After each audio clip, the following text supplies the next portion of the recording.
We are approaching our third week. This is the middle of the term this week.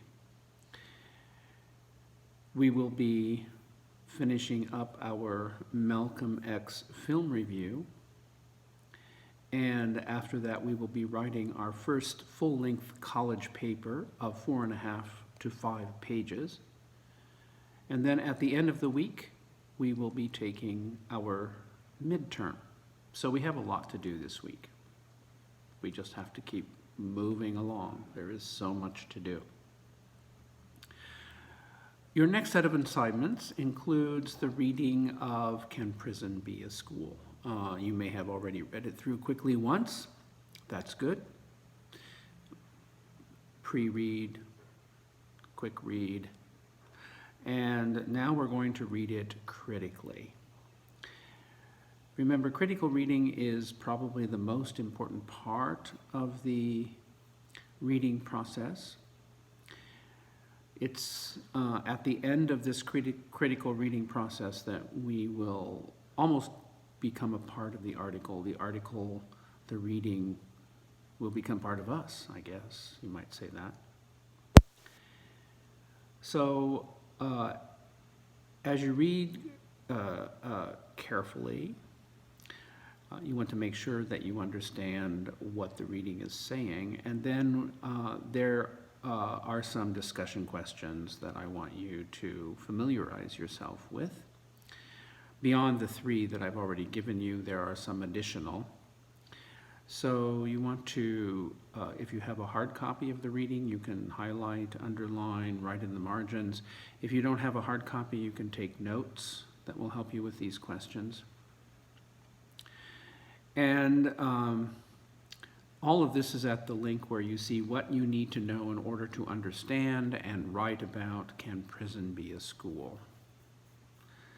So once you've completed that, you are going to participate in a discussion forum where you will choose one of 7 questions to respond to. Now, we've done this before. You choose the question that has the least number of responses. Don't just choose the one you want, but you need to look through and see which question has the least number of responses.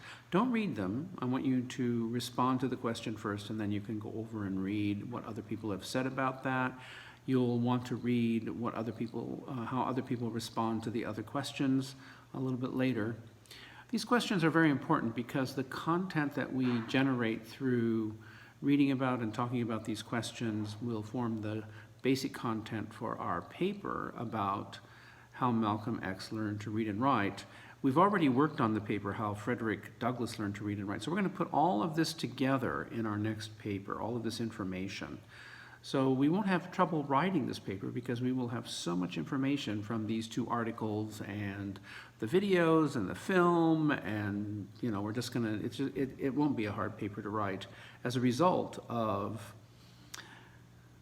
having worked with all of the information before we start writing. It's all pre-writing. All this reading and gathering information, of course, is all pre-writing. And once you finish with the discussion, we're going to have a quiz over the article and some of the information. Now, the quiz is not going to open up until the end of the day. I think I say about 8 p.m. I'm thinking about how I want the quiz to be, whether it's going to be short answer essay questions or whether I want to do multiple choice or true, false, or whatever. So I'm kind of looking at this to see how I want the quiz to be. So I'll be working on the quiz probably a little bit later, and it will open up about 8 p.m. At the end of the day, and you'll have until midnight with a 3-hour grace period. So that's where we're going with the next set of assignments, and we are moving quite along towards the end, towards the middle of the course and our midterm. And after the midterm, I can't quite remember, but I think we're going to jump right into reading and talking about The Road by Cormac McCarthy. We'll have another paper to write.